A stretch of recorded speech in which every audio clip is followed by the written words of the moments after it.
Guys, welcome back to my channel. आज हम बात करने वाले हैं grade 12 history chapter 9 world decolonisation. हमने पूरा हिस्ट्री देखा ग्रेड 12 का कि कैसे हमारे यहाँ पे कोलोनाइजेशन था और कैसे धीरे धीरे इंडियन फ्रीडम स्ट्रगल हुई एंड कैसे इंडिया में डीकोलोनाइजेशन हुआ, पॉलिटिकल इंटीग्रेशन हुआ।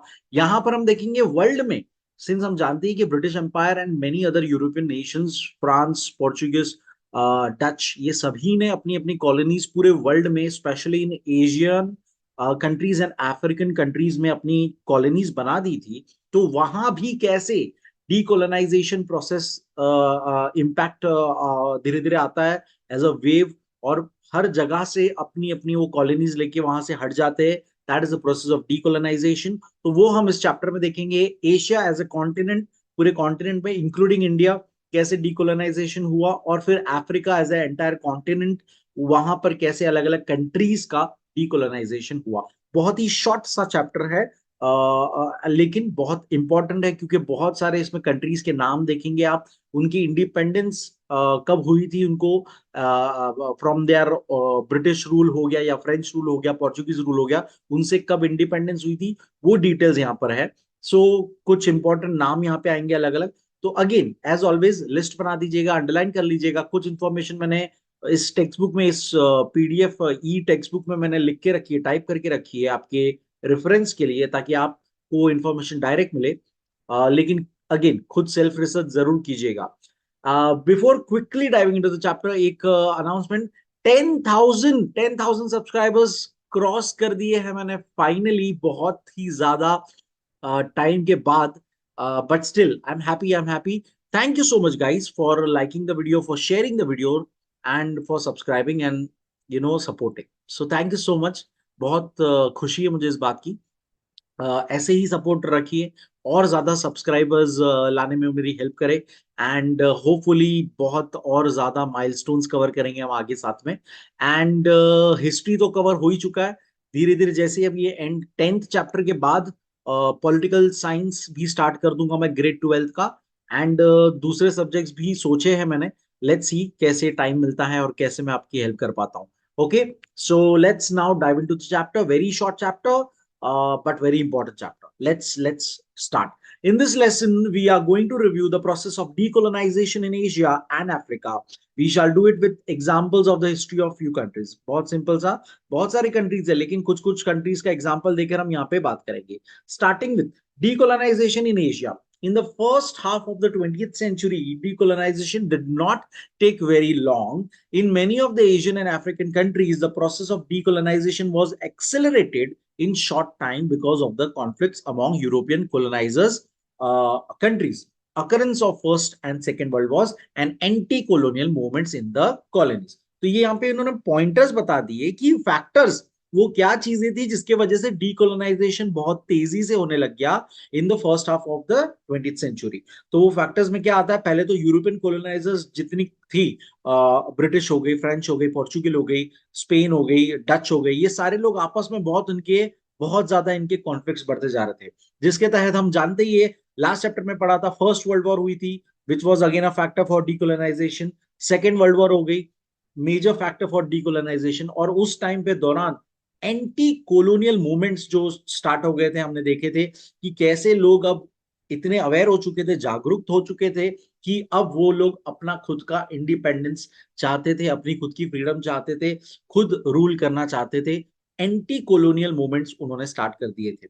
Okay, the European countries could not have reasoned out colonialisation. So अब वो रीजन नहीं कर सकते कि क्यों हम कॉलोनी तुम्हारे पे कब्जा क्यों चाहते, इसकी रीजनिंग नहीं दे सकते थे, क्योंकि लोग अब इतने स्मार्ट हो चुके थे, उतने उनकी इंटेलेक्चुअल आ चुकी थी कि हमें नेशनलिज्म, हमें अपना फ्रीडम, अपनी लिबर्टी, अपना सेल्फ राइट, सिविल राइट्स के बारे में हमें पता था, इसलिए वो अब हमें एक्सप्लॉइट नहीं कर सकते थे। The European countries could not have reasoned out colonization and exploitation of colonies from intellectual platform. The Indian freedom movement had reached culminating point under the leadership of Mahatma Gandhi. दूसरी तरफ हम जानते ही है कि महात्मा गांधी जी के लीडरशिप में हमारा फ्रीडम स्ट्रगल एकदम खतरनाक पॉइंट पे आ चुका था, जहां पर अब ब्रिटिश अब मान चुकी थी कि नहीं, अब हम अब हम जाएंगे, आपको आपका कंट्री देकर हम जा रहे हैं यहाँ से। Under the situation, England had become aware of the reality of their diminishing power. This resulted in gradually introducing the system of internal autonomy in some of the colonies. तो ये भी हम थोड़ा सा पहले पढ़ चुके हैं, कुछ चैप्टर्स में, पॉलिटिकल साइंस के चैप्टर्स में भी कुछ देख चुके थे कि इंटरनल ऑटोनॉमी देना स्टार्ट कर दिया था। इंटरनल ऑटोनॉमी बहुत ही कीवर्ड है यहाँ पर। क्या होता है इंटरनल ऑटोनॉमी? यानी उन्होंने डुअल गवर्नमेंट सिस्टम स्टार्ट कर दिया था, हमें कुछ राइट्स दे दिए थे, बोला था ओके आप लोग भी इलेक्शंस में पार्ट लीजिए, आप लोग भी असेंबली का हिस्सा बनिए, आप भी साथ में गवर्न करिए हमारे साथ।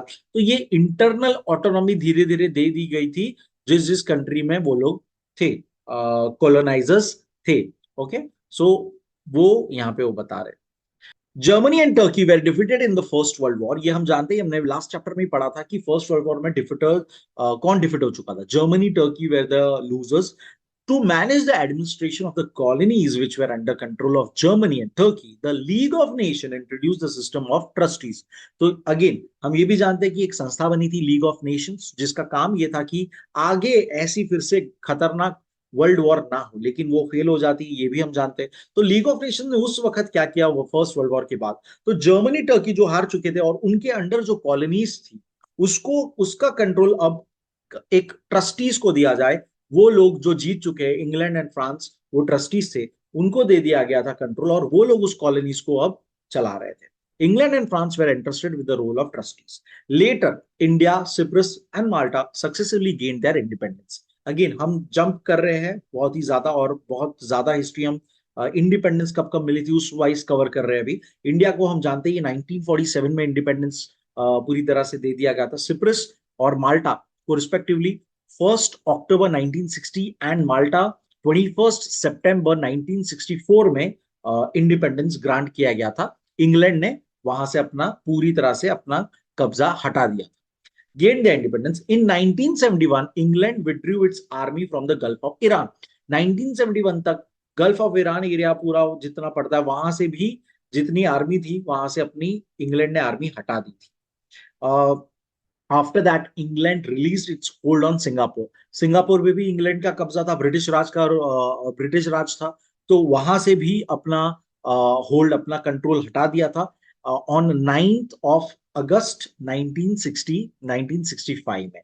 ओके, सो अगेन ये सारे डेट्स, ये कंट्रीज, ये लिस्ट डाउन आप कर दीजिएगा, मैंने आपके लिए कुछ लिख के रखे already. Indo China, Morocco, Tunisia and Algeria were under French domination.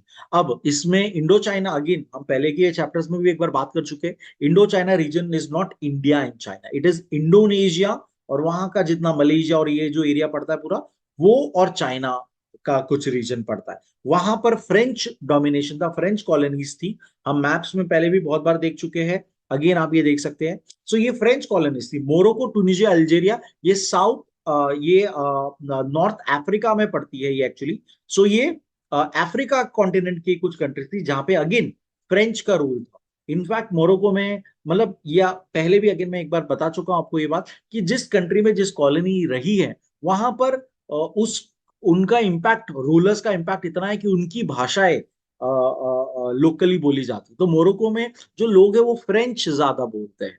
Okay, सो ये भी एक आपको समझना है कि इम्पैक्ट ऑफ कॉलोनीज क्या क्या था। तो Indo China, Morocco and Tunisia, Algeria, यहाँ जो फ्रेंच डोमिनेशन था, उनको भी इंडिपेंडेंस मिला गया, मिल चुका था। मोरक्को का डेट लिखा है मैंने, टूनिशिया का भी डेट लिखा है, अल्जीरिया का डेट नहीं है, ईयर दिया है 1962 में। Okay, these countries became independent by the end of 20th century. South Africa also gained independence. तो ये नॉर्थ में थे सारे के सारे कंट्रीज, ऊपर मोरक्को, टूनिशिया एंड अल्जीरिया। अब साउथ अफ्रीका की बात हो रही, साउथ अफ्रीका का जो रीजन पड़ता है, उसको भी इंडिपेंडेंस दे दिया गया था। colonialism came to an end and gradually the process of decolonization was completed. धीरे धीरे colonialism हर जगह से खत्म हो गया और decolonization का प्रोसेस कंप्लीट हो। United Nations was largely responsible for facilitating this process. तो वर्ल्ड वॉर टू हो चुकी थी, और वर्ल्ड वॉर टू के बाद यूनाइटेड नेशंस जो फॉर्म हुआ था, ऑर्गेनाइजेशन जो अभी तक भी है, उसने बहुत इंपॉर्टेंट रोल निभाया था कि सभी को इंडिपेंडेंस मिले। अब हम थोड़े थोड़े कंट्री वाइज देखेंगे, एशिया की कुछ कंट्रीज पहले देखेंगे, बाद में अफ्रीका की कंट्रीज देखेंगे। ऊपर वाला पैराग्राफ जनरल पैराग्राफ था, अब हम थोड़ा स्पेसिफिक देखें। मालदीव्स, मालदीव्स हम जानते हैं आइलैंड है। पोर्चुगीज एंटर्ड मालदीव्स इन 1507, 1507 में ही वो पहुंच चुके थे वहां पर। Since then Maldives begin paying tribute to Portuguese in Goa. अब हम ये भी जानते हैं कि पोर्चुगीज का रूल गोवा में बहुत पहले से ही था, ब्रिटिश के आने के पहले भी पोर्चुगीज हमारे यहाँ पे ऑलरेडी कब्जा कर चुकी थी। सो पोर्चुगीज का सेंटर इस तरफ एशिया साइड कहाँ पे था, गोवा में था। तो गोवा में ट्रिब्यूट पहुंचाया जाता था बाय मालदीव्स, जो कि एक टापू पड़ता है towards Asia. In 1573 the Portuguese rule was ended by Mohammed Thakur Thakurufaanu al Azam from Malabar. तो मलाबार रीजन जो होता है हमारा साउथ के तरफ का कोस्टल रीजन पूरा जो है, जिसमें केरला, कर्नाटका, ये पूरा कोस्ट लाइन आ जाता है, वो area Malabar region. Malabar region से एक पर्सन थे मोहम्मद थकुर फनु अल आजम, उन्होंने पोर्चुगीज रूल को खत्म किया था मालदीव्स में after his accession as the sultan of Maldives, और वो खुद सुल्तान बन चुके थे। He made a treaty with Dutch. तो तब तक डच का रूल वहां पर आ चुका था, डच कॉलोनीज वहां पे आ चुकी थी। So and gave them the administrative responsibility of Maldives. तो अब पोर्चुगीज और डच दोनों ही मालदीव्स में थे, लेकिन पोर्चुगीज का ज्यादा, यहाँ पे हमने पोर्चुगीज साइड से पहले देखा कि वो लोग आते हैं और वो लोग वहां पे रूल करते हैं। ठीक है। अब एक तरह से मालदीव्स लोग डच के फेवर में, दे आर ओके कि डच लोग हम हमारे यहाँ पे है और हमें रूल कर रहे हैं। Okay, but they were not okay that Portuguese हम पे रूल कर रहा था। Okay, so give them the administrative responsibility of Maldives. तो सुल्तान ने क्या किया, डच वालों को अपना ये राइट दे दिया कि हम पे एडमिनिस्ट्रेटिव रिस्पॉन्सिबिलिटी आप चलाओ। ठीक है। From there on the sultan of Maldives began to pay tribute to Dutch in Sri Lanka. अब again understand this logic. Goa में पोर्चुगीज है, इसीलिए ट्रिब्यूट गोवा जाता था, गोवा पहुंचता था मालदीव से। और श्रीलंका जहां पर डच वालों का कॉलोनीज ज्यादा पावर में था और उनका वहां पर मेन सेंटर था, तो जब डच वालों को परमिशन मिली मालदीव्स मालदीव्स को संभालने की, तो मालदीव्स से ट्रिब्यूट कहां जाने लग गया, श्रीलंका जाने लग गया, जिसे हम सेलोन भी कहते हैं पहले से। सो from there on, the Sultan of Maldives began to pay tribute to Dutch in Sri Lanka. Later, Maldives was taken over by British, और बाद में जैसे जैसे ब्रिटिश आ चुकी थी इंडिया में, उन्होंने जैसे एक्सपांशन स्टार्ट किया था अपने कंट्रोल का, मालदीव्स पे फाइनली ब्रिटिश कब्जा कर ली। They build a naval base and a radio transmission centre in Maldives. Since वो ऐसी लोकेशन पे है कि वो बिटवीन एशिया अफ्रीका जोन में पड़ जाता है, और शिप्स वहां से ट्रांसपोर्ट शिप्स वगैरह हो रही है सारी, तो वो ऐसी जगह पे था कि वो बहुत ही कंट्रोल वाली स्पॉट था मालदीव्स। तो वहां पर उन्होंने अपना नेवल बेस बना दिया और रेडियो ट्रांसमिशन सेंटर भी बना दिया। They also took Indian labourers to work in the paddy fields in Maldives. वहां पर राइस की खेती के लिए पैडी फील्ड्स में काम कराने के लिए इंडियंस को वहां पर लेके जाते थे Britishers. Maldives became independent in 26 July, अभी जस्ट 26 जुलाई आने वाला है, 26 July 1965 by a treaty sign by Colombo. तो श्रीलंका में कोलंबो में एक ट्रीटी साइन हुई थी और मालदीव्स को इंडिपेंडेंस ग्रांट किया गया था इन 1965। अगेन ये डेट लिख लीजिएगा। श्रीलंका हमने ऊपर ही देखा श्रीलंका कैसे इन्वॉल्व था, तो श्रीलंका की बात करेंगे अब कैसे उसको इंडिपेंडेंस मिला। The British rule Sri Lanka Ceylon from 1798 to 1948। तो हम जानते हैं इसका मतलब, इसके ब्रिटिश आने के पहले किसका रूल था, यहाँ पे हम ऊपर पढ़ चुके हैं, डच थे वहां पे, पोर्चुगीज भी थी थोड़ी सी वहां पे, right. They took over Sri Lanka by defeating the Dutch and the Portuguese. तो इसी के साथ हमें ऊपर वाली बात लिंक हो जाती है कि ब्रिटिश जब आते तो वो डच और पोर्चुगीज को हराकर श्रीलंका पे भी कब्जा कर लेते हैं और मालदीव्स पे भी कब्जा करते हैं। Their way uprisings in Sri Lanka against the British rule. अब श्रीलंकन्स को अगेन ब्रिटिश रूल नहीं चाहिए। The British plantations owner had taken many laborers from Tamil Nadu to work in coffee plantations. In Sri Lanka, the British dominated the production and the markets of coffee, tea, rubber, coconut. They developed Colombo as an international port city. They also established colleges, universities in Sri Lanka and encouraged Buddhist studies. Sri Lanka became independent in 1948. तो again British जहां जाती थी वो अपना अपने कामकाज करने के लिए और एक ओवरऑल डेवलपमेंट तो करती ही थी, बहुत सारे इकोनॉमिकल सिस्टम लाती थी, गवर्नमेंट फॉर्म कराती थी, असेंबली, कॉन्स्टिट्यूशन फॉर्म कराती थी, ये सारी चीज तो करती ही थी। लेकिन उनका ये था कि वो हम पे हमारे रिसोर्स भी यूज करते। That was the whole point, right, कि हम हमें एक्सप्लॉइट मत करो, ठीक है ना। भले तुमने हमें जीने का तरीका सिखाया और सिखा रहे हो, लेकिन हम एक्सप्लॉइट मत करो, हमारे रिसोर्सेज को एक्सप्लॉइट मत करो। तो ये सारी चीजें की वजह से हम सभी ने डीकोलोनाइजेशन चाहा और खुद की फ्रीडम चाहिए और इंडिपेंडेंस चाहा। Okay, so again a very important paragraph जिससे हमें पता पड़ता है कि ब्रिटिश ने वहां पर क्या क्या डेवलपमेंट की थी। Myanmar, also known as Burma, you know ना ऑलरेडी, और ब्रह्मदेश के नाम से भी जाना जाता था। In 1599 the Portuguese defeated the king of one of the kingdoms in Myanmar.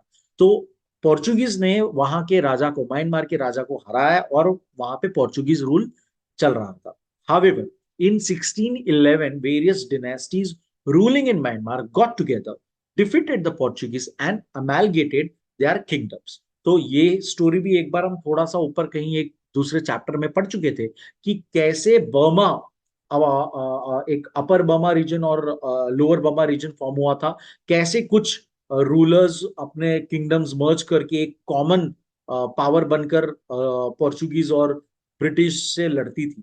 तो वो यहाँ पर फिर से एक थोड़ा सा लिंक हो रहा है।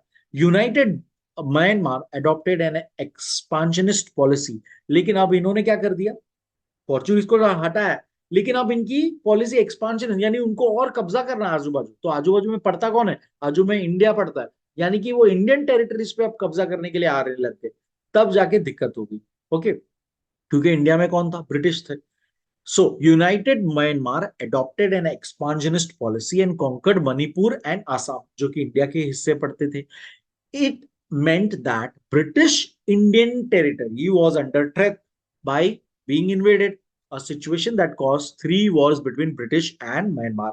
तो हम जानते ही ये एंग्लो बर्मा वॉर्स, 3 वॉर्स हुई थी जिसमें ऑफ कोर्स म्यांमार हार जाते। The first war in 1826 was won by British and they took over Assam, Manipur। पहले वॉर में तो सबसे पहले जो रीजन्स पे उन्होंने कब्जा किया था, म्यांमार में कब्जा किया था, वो वापस से अपने कब्जे में ले लेते। They also defeated Myanmar in the Second War, and about the same time, the French had taken over the regions of Upper Burma. In the Third War, the British won this region too, thereby ruling out entire Myanmar। तो again understand, अपर Burma और lower Burma जो division हो चुका था Myanmar का, उसमें अपर Burma में French ने फिर से कब्जा कर लिया था उसी दौरान। लेकिन उस अब ब्रिटिश को गुस्सा आ गया था कि म्यांमार ने इंडिया ब्रिटिश रूल का हिस्सा लेने की कोशिश की। तो वो बदले की आड़ में पहले तो मणिपुर आसाम को वापस लेते ही है, और वो आगे चल के अपर बर्मा को भी अंडर ले लेते, जो कि फ्रेंच वहां पर पहले से कब्जे में थी। In third war the British won this region too, इसलिए लिखा है कि दिस रीजन टू मतलब कौन सी, अपर बर्मा को भी अपने कब्जे में ले लेती है और फिर एक तरह से पूरा म्यांमार के कब्जा ब्रिटिश करती। आई होप आपको समझ आ रहा है। So the British administration annexed Myanmar as a province of British India. तो ये भी अब यहाँ पे अगेन अंडरस्टैंड कि पहले हिंदुस्तान मैप अगर देखें तो उसमें म्यांमार कहीं ना कहीं इंक्लूड हो जाता था, लेकिन बाद में उसको अलग कर दिया गया था, ऑटोनॉमस ग्रांट कर दिया था, और बर्मा अलग से कर दिया था। तो ये एक फिर से किस्सा यहाँ पर हम देख रहे हैं। The British administration annexed Myanmar as a province of British India. तो वो ब्रिटिश इंडिया का हिस्सा समझते थे उसको पूरी तरह से। इन 1935 it was again separated from India and was granted autonomy. तो 1935 में उसको फिर से बोले यार इसको अलग ही रखो, और उसको एक ऑटोनॉमस फिर से स्टेटस दे दिया गया था। इंडिया, ब्रिटिश इंडिया का हिस्सा नहीं था फिर वो। After 1937, the people in Myanmar created an organization called Burma Independence Army under the leadership of Aung San. This organization helped the Japanese during the Second World War। तो ये वो organisation भी है जिसने सेकेंड वर्ल्ड वॉर के time British को बदला, British से बदला लेने के लिए जापानीज वालों का साथ दिया था। अब आपको पता ही होगा कि जापानीज और ब्रिटिश ऑपोजिट लड़ते थे in second world war. It looked like a down slide for British. थोड़ा सा वो ब्रिटिश घबरा गई थी इसमें कि अरे ये हमारे लिए गलत होते जा रहा है कि यार हमने ऑटोनॉमीज दे दी और अब ऑटोनॉमी के चक्कर में ये लोग तो जापानीज को सपोर्ट कर रहे हैं, इससे अच्छा तो हमने ही कंट्रोल रखा होता, ऐसा वो डाउनस्लाइड हो गया, तो बैकफायर हो गया डिसीजन को। However they strengthen their hold in Myanmar once again with the help of America in 1945। तो 1945 में अमेरिका की मदद से म्यांमार पे फिर से उन्होंने कब्जा कर लिया था ब्रिटिशर्स ने। The British learn their lesson, और सीख चुके थे कि इनको ऑटोनॉमस पावर तो देना नहीं चाहिए, ये लोग तो पीछा हमला कर देते हैं दूसरे लोग के साथ मिलके। So learned their lesson that as administrators they could not afford to neglect the popular opinion in a country. उनको ये भी पता पड़ गया था कि कंट्री में जो पॉपुलर जो पर्सन है उसको पूरी तरह से निगलेक्ट भी नहीं कर सकते, वरना ये लोग आपस में इंडिपेंडेंट आर्मी वगैरह बनाकर हमें धोखा देंगे। इसीलिए they appointed Aung San as, जो लीडर था उसको वाइस प्रेसिडेंट घोषित कर दिया। British granted independence to Myanmar, और फाइनली ये सब अब अगेन फास्ट फॉरवर्ड होते ही direct, British granted independence to Myanmar on 4th of Jan 1948। Now हम देखेंगे, हमने एशिया कॉन्टिनेंट देखे, हम अफ्रीका कॉन्टिनेंट वाइज देखेंगे पूरा decolonisation in Africa. During the 15 years period of 1950 to 1965, people in European colonies in Africa freed themselves from foreign rule. The education system imposed by Europeans was alien to them. Ironically, African leaders were trained in this alien education system, and their education had introduced them to the independence, American independence struggle, French Revolution, nationalism. The African people became aware of nationalism and national pride. तो ये तो India में भी हुआ था। मैंने आपको बताया कि ब्रिटिशर्स ने हमारे पास 200 से करीब 200 साल हम पर रूल किया है, राइट। तो उस 200 साल में हमें 200 साल क्यों लग गए, क्योंकि 100 साल तो वो हम पे रूल करते गए और हम उसको लाइक सहते गए एक तरह से। और उसी में हम उन्होंने एजुकेशन पॉलिसीज लाई, एजुकेशन सिस्टम लाया, जिसमें हमने जैसे सीखा, एजुकेट हुए, हमने रियलाइज किया अरे ये ब्रिटिशर्स जो हम पे कर रहे हैं वो गलत है, ये तो नहीं होना चाहिए। तो वैसा ही कुछ हो रहा है अफ्रीका में कि अफ्रीकन लोग जो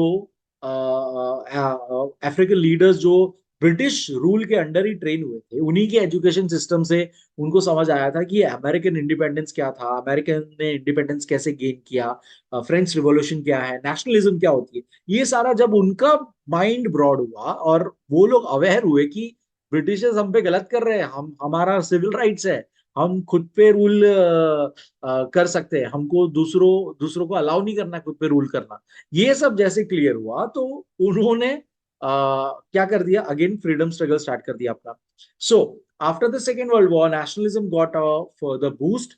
England and France gradually began to grant more rights to the Africans in their colonies.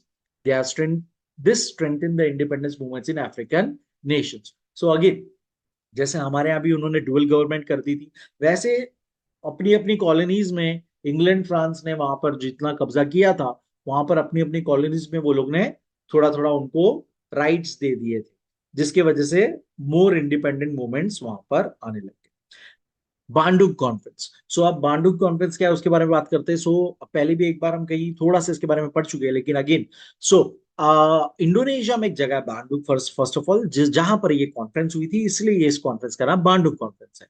अब आफ्टर इंडिपेंडेंस इंडिया ने एंड इंडोनेशिया ने बहुत ही इंपॉर्टेंट इसमें रोल निभाया था टू अरेंज दिस कॉन्फ्रेंस, जिसमें सारे एशियंस एंड अफ्रीकन कंट्रीज जिनको न्यूली इंडिपेंडेंस मिला है उन सबको मिलाकर वहां पर उन्होंने एक मीटिंग की थी और वहां पर बात की थी कि कैसे हम सारे अब डीकोलोनाइजेशन को सपोर्ट करेंगे, हम एक साथ रहेंगे, हम एक दूसरे के सपोर्ट करेंगे, म्यूचुअल कोऑपरेशन रखेंगे एंड हेल्प करेंगे।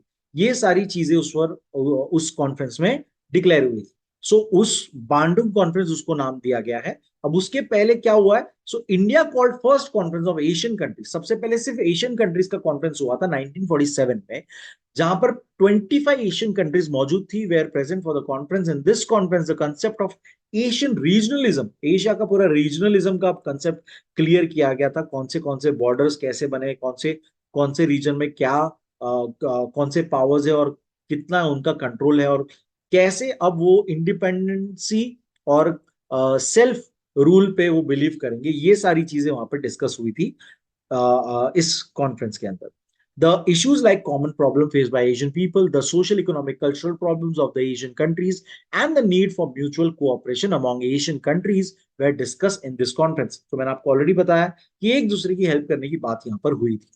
Now, this conference was followed by the first conference of Asian African countries held in 1955. तो जो बांडू कॉन्फ्रेंस है वो उसके बाद होती है 1955, जिसमें एशिया की नहीं अब अफ्रीकन कंट्रीज भी इन्वॉल्व है. सो 29 ऑलमोस्ट कंट्रीज इन्वॉल्व थी ओवरऑल 1955 में बांडुक कॉन्फ्रेंस में, जो इंडोनेशिया में हुआ था, at Bandung in Indonesia. This is known as the Bandung Conference.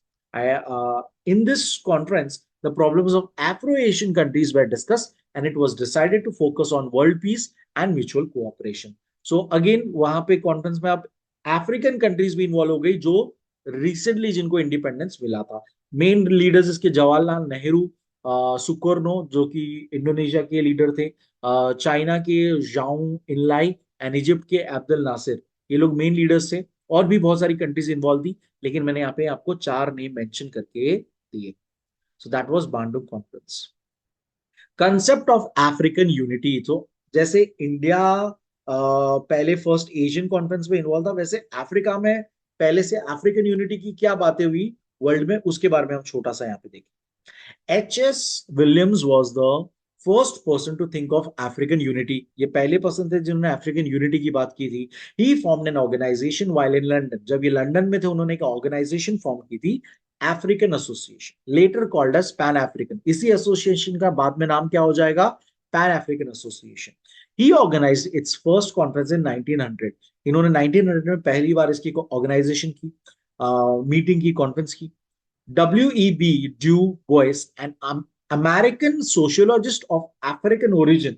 So you need to understand, America already independent था, अमेरिका ऑलरेडी रेसिज्म से ऊपर हो चुका था almost, and that is why वहां पर एक अफ्रीकन पर्सन जो कि एक अमेरिकन है बाय सिटीजनशिप, वो एक सोशियोलॉजिस्ट बनते हैं जिनका नाम है W.E.B. Du Bois. उनका यहाँ पर बात बताया हुआ है. So W.E.B. Du Bois, an American sociologist, क्योंकि उनकी सिटीजनशिप अमेरिका की है, वो अमेरिका में थे, ऑफ, लेकिन वो कौन से रेस से बिलोंग करते थे, अफ्रीकन ओरिजिन के थे वो. So African origin was present in this conference. तो ये जो कॉन्फ्रेंस थी, पहली कॉन्फ्रेंस जो ऑर्गेनाइज की गई थी 1900 में, तब वो मौजूद थे. 1919 a second conference of African leaders and thinkers was held at Paris, known as the Pan African Congress. सो ये भी हम जानते हैं कि आगे जाके नाम पैन अफ्रीका हो जाएगा, तो वो एक नेक्स्ट पेरिस में हुई थी. Thereafter, W.E.B. Du Bois and his associates called a series of Pan-African congresses at various places. This resulted in the idea of Pan-African unity taking deep roots in Africa. The fifth Pan-African Congress held at Manchester in 1945 by people of African origin living in Manchester. Manchester, America में पड़ता है again. So, Pan-African conferences क्या है? African origin वाले लोग एक संगठन बनाकर again to get independence, exploitation बंद हो, रेसिज्म बंद हो, ये सारे के खिलाफ वो लोग कॉन्फ्रेंसेस करते थे और वो चीज स्प्रेड आउट होते जा रही थी, ऐसा यहाँ पे बताया. डीकोलोनाइजेशन इन अफ्रीकन कॉन्टिनेंट. अब हम अगेन थोड़े से कंट्री वाइज हम देखेंगे, जैसे इंडिया का देखा हमने, मालदीव्स का देखा, श्रीलंका का देखा, एशिया के कॉन्टिनेंट में. अब वैसे हम अफ्रीकन कॉन्टिनेंट में कुछ कंट्रीज का हम स्पेसिफिकली देखेंगे. The first world war began in 1914. पहले हम जानते ही already, at the time except Liberia and Ethiopia, entire African continent was ruled by European powers. तो हम जानते हैं कि अफ्रीका कॉन्टिनेंट में तो यूरोपियन पावर्स ने इंडिया की तरह ऑलरेडी कब्जा कर दिया था. बहुत सारे कॉलोनीज वहां पर थे, फ्रेंच कॉलोनीज थे, पोर्चुगीज कॉलोनीज थे, ब्रिटिश मेजोरिटी थी, तो ये सब ऑलरेडी था वहां. तो कौन सी 2 कंट्री वहां पे नहीं थी जिसके ऊपर कोई रूल नहीं था, that is Liberia and Ethiopia. तो ये आप ये नाम जरूर याद रखिएगा कि इन 2 कंट्रीज की, अफ्रीका की कंट्रीज पर किसी का रूल नहीं था. Almost the entire continent got involuntary involve in the war. और ये इनडायरेक्टली, जैसे इंडिया वॉर में इन्वॉल्व हो चुकी थी, वैसे ये लोग भी इनवॉलंटरी इन्वॉल्व हो चुके थे. ये लोग चाहते नहीं थे वॉर करना ना. Soon after the onset of the war, England and France began to attack the German colonies in Africa. अब जर्मनी का भी कॉलोनीज थी जो कि अफ्रीका में थी, तो ये लोग पावर अपना सिद्ध करने के लिए क्या करते थे, सामने वाले यूरोपियन पावर की कॉलोनीज पे हमला कर देते। उसमें मर रहे तो कौन है, दूसरे लोग जिसके ऊपर कॉलोनीज बना के बैठे, in this case African people. So Germany का कॉलोनीज जो अफ्रीका में था उस पे इंग्लैंड और फ्रांस हमला कर देते थे। After the defeat of Germany in the war, allied nations begin to compete with each other for occupying Germany colonies in Africa। तो हम ये भी जानते हैं कि फर्स्ट वर्ल्ड वॉर के बाद लीग ऑफ नेशन ने बोला था कि ट्रस्टीज बन के कॉलोनीज आपस में डिवाइड कर दो। तो ये वॉर एक तरह से एक आपस में चालू हो गया था इनका रेस की कौन सबसे ज्यादा कॉलोनीज कैप्चर करेगा, जो कि ओरिजिनली जर्मनी के under. The American President Woodrow Wilson, considering the situation, suggested that the victorious European nation should act as trustees for the erstwhile German colonies and administer them only as the protectorates। तो ये हम जानते ही थे कि Woodrow Wilson ने बहुत important role play किया था लीग ऑफ नेशंस फॉर्म करने में। हालांकि खुद वो पार्ट, अमेरिका खुद लीग ऑफ नेशन का पार्ट नहीं बनता, बोलता हमें ये सब नहीं चाहिए, कॉलोनी वॉलोनी तुम्हारी, तुम लोग आपस में खेलो। इसलिए मेन लीडर्स कौन बन जाते हैं, इंग्लैंड और फ्रांस। तो वो लोग क्या करते हैं, ट्रस्टीज बन जाते हैं लीग ऑफ नेशंस की हेल्प से, और वो लोग जर्मनी की कॉलोनीज पे अपना अपना रूल चालू करते हैं, जो कि हमने फर्स्ट पैराग्राफ में ऊपर इसी चैप्टर में देखा था। Decided hence the League of Nations it was necessary to give the colonies internal autonomy। धीरे धीरे उनको इंटरनल ऑटोनॉमी दे दी गई थी और वो खाली ट्रस्टीज का काम कर रहे थे और इंटरनली उनको रूल करने मिल रहा था। Hence, the League of Nations decided with mutual understanding that England, France, and Belgium should divide the colonies among themselves in 1919। तो 1919 में ये हो गया था decision. A committee of 11 members was appointed by the League to supervise the administration of the colonies। उन्होंने 11 member की एक league ये एडमिनिस्ट्रेशन बनाई थी, जो ये सब कमिटी बनाई थी, जो ये सब देखती थी ये लोग सही से कर रहे। द फोर ब्रिटिश कॉलोनीज नेमली, अब ब्रिटिश कॉलोनीज के नाम दिए हमको जो अफ्रीका में है। Cape Colony, Natal, Orange Free State and Transvaal were amalgamated and the state of South Africa was created in 1920। तो 1920 में क्या होता है, ब्रिटिश की जो 4 कॉलोनीज थी, ब्रिटिश ने जिस 4 अलग अलग जगह पे कब्जा किया था, उसको एक पूरा कंबाइन करके एक साथ में साउथ अफ्रीका बोला जाता है। However the dominance of the white people continued unchanged. लेकिन वहां पे फिर भी व्हाइट पीपल का, अब यहाँ पे व्हाइट पीपल इसलिए मेंशन किया है बड़े स्पेसिफिकली क्योंकि वहां अफ्रीका में ब्लैक पीपल ज्यादा, तो बता रहे कि व्हाइट पीपल का फिर भी डोमिनेंस उन्हीं का रहा इतना कंबाइन होने के बाद भी। Egypt got its independence before the end of second world war. Following it Libya, Tunisia, Morocco, Algeria. Tunisia, Morocco, Algeria का हम ऊपर ही देख चुके हैं नेम, कब उनको इंडिपेंडेंस मिला था। कमेंट्स में बताइए मुझे कि इजिप्ट को डेट क्या है इंडिपेंडेंस की, और लिबिया और घाना इसकी डेट्स क्या है इंडिपेंडेंस की, मुझे कमेंट्स में बताइए। And Ghana became independent one after another. At about the middle of 20th century, in all 12 French colonies, such as, अब फ्रांस की कितनी कॉलोनीज है वहां पे, 12, such as Ivory Coast, Madagascar, Mali in Central Africa became independent। So ये भी independence इनको मिल चुका था। Along with it, Cameroon, Somalia and other colonies under the care of League of Nations and also other European colonies became independent one by one। In short, Africa इतना बड़ा जो continent है, आप यहाँ पे देख सकते हो, this is Africa, this one is Africa. इतना बड़ा जो कॉन्टिनेंट है उसके इतने सारी कंट्रीज है, उसको धीरे धीरे धीरे धीरे इंडिपेंडेंस मिल रहा है। अलग अलग यूरोपियन कॉलोनाइजर्स वहां से अपना पावर हटा रहे। Algeria had to give a tough fight to get its freedom. तो अल्जीरिया, जिसके बारे में हम स्टार्टिंग फर्स्ट पैराग्राफ से ये नाम देख रहे हैं अल्जीरिया, तो अल्जीरिया ने एकदम फाइट करके फ्रीडम अपना लिया। Finally in 1962 it became independent bye conducting plebiscite. Plebiscite हम जानते ही, हमने पहले के एक चैप्टर में देखा था what is a plebiscite. Comments में मुझे बताइए व्हाट इज प्लेबिसिट, मैं आपको बता चुका हूं already. In 1964, Tanganyika and Zanzibar Islands were amalgamated and the independent state of United Republic of Tanzania came into existence। तो अगेन दो रीजन मिल जाते हैं और एक कॉमन कंट्री बन जाती है, that is the United Republic of Tanzania. तो आज की तारीख में तंजानिया मतलब ये दोनों रीजन उसमें आते हैं। इफ यू कैन नोटिस, टैंगानिया का TAN वर्ड है और जंजीबार का जैन उसमें आया हुआ है, एंड वो वर्ड को मिलाकर उन्होंने बनाया हुआ है Tanzania. Prior to second world war Italy had taken over Ethiopia and Libya. तो सेकेंड वर्ल्ड वॉर के जस्ट पहले इथियोपिया और लीबिया, जो पहले किसी का रूल नहीं था, उस पर इटली ने कब्जा कर लिया था, and annexed it into Italian Empire. During the Second World War, Mussolini, the dictator of Italy, had used these two regions for launching attacks on Egypt and other British colonies in Africa. तो Italy ने ऐसा पहली बात तो क्यों किया था, ताकि वो अफ्रीका में जो दूसरे यूरोपियन पावर्स है उनकी कॉलोनीज पे हमला कर सके, in this case British colonies पे हमला कर सके जो इजिप्ट और दूसरे पार्ट्स में थी।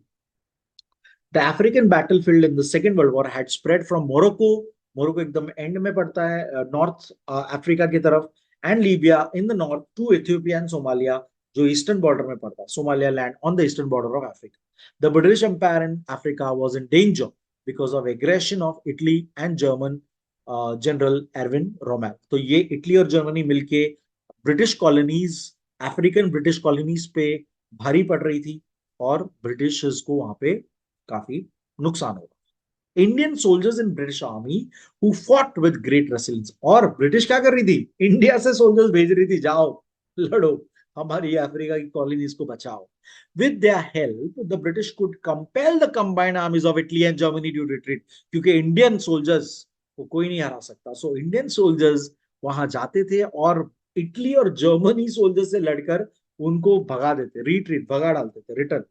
Italy and Germany had to lose their colonies in Africa at the end of Second World War. और सेकेंड वर्ल्ड वॉर के अंत तक तो आप जानती है कि ये लोग हार जाते, इसीलिए उनकी जितनी कॉलोनीज थी उस पे भी कब्जा हो जाता।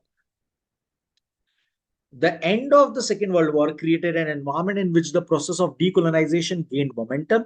ये अगेन हम जानते हैं, अवेयर है कि क्या हम हमें खुद का रूल चाहिए, please get out from our country, ये एक सबके अंदर आ चुका था, तो डीकोलोनाइजेशन का एक मोमेंटम मिल चुका था। The Asian African continents were filled with heightened spirit of independence, बहुत ही उनमें जोश आ गया था कि अब तो आजादी चाहिए हमें। Awareness among this awareness about these movements spread rapidly. Many countries in both continents obtained their freedom, जो कि हमने ऊपर अभी देखा। However, developments in the countries were also being watched by America and Russia, the superpowers. Each of them was trying to attract maximum countries on its side. In the next lesson, we are going to study the Cold War and its impact on India. तो यहाँ पे super powers America Russia की बात की, क्योंकि वो लोग विजेता थे, और अमेरिका तो कॉलोनी वाली चीज में इन्वॉल्व भी नहीं था, क्योंकि वो मानता था यार तुम अपनी फ्रीडम रखो, हम अपनी फ्रीडम रख रहे हैं, ठीक है ऐसा। लेकिन जहां कोई गलत करेगा तो वहां इन्वॉल्व जरूर होगा, जैसे कि अफगानिस्तान में कितने टाइम तक था, वियतनाम में कितने टाइम तक था, राइट। तो आपको थोड़ा सा वो लॉजिक भी समझना है। सो कोल्ड वॉर की तरफ हम बढ़ रहे हैं, इसीलिए मैंने पॉलिटिकल साइंस अब तक स्टार्ट नहीं किया था, क्योंकि पॉलिटिकल साइंस का जितने भी चैप्टर्स स्टार्टिंग से ही वो कोल्ड वॉर पीरियड के बाद का, उस एरा के टाइम से आगे की बात करता है। अब हम लोग अलाइन हो जाएंगे नेक्स्ट चैप्टर में हिस्ट्री और पॉलिटिकल साइंस का, तो हम साइमल्टेनियसली आगे के चैप्टर्स कवर करेंगे, जिसमें हिस्ट्री कवर हो जाएगा पूरा ही, हार्डली मेरे ख्याल से दो या आई डोंट नो 3 या 4 चैप्टर बाकी है, और फिर पॉलिटिकल साइंस साइमल्टेनियसली कवर होते जाएगा। सो आई होप आपको वीडियो समझ में आया, आपको चैप्टर समझ में आया, वीडियो अच्छा लगा, लाइक करिए, शेयर करिए, सब्सक्राइब करिए, and thank you so much again for 10,000 subscribers. जल्दी से जल्दी लेट्स ट्राई कि इतना टाइम ना लगे मुझे नेक्स्ट 10,000 पहुंचने के लिए। शेयर करिए अपने दोस्तों में, अपने स्टेटस पे लगा दो, व्हाट्सएप स्टेटस पे शेयर करो, फेसबुक पेज पे लगाओ, हर जगह शेयर करो, and keep supporting, keep learning, keep smiling. Thank you so much. Bye. Take care.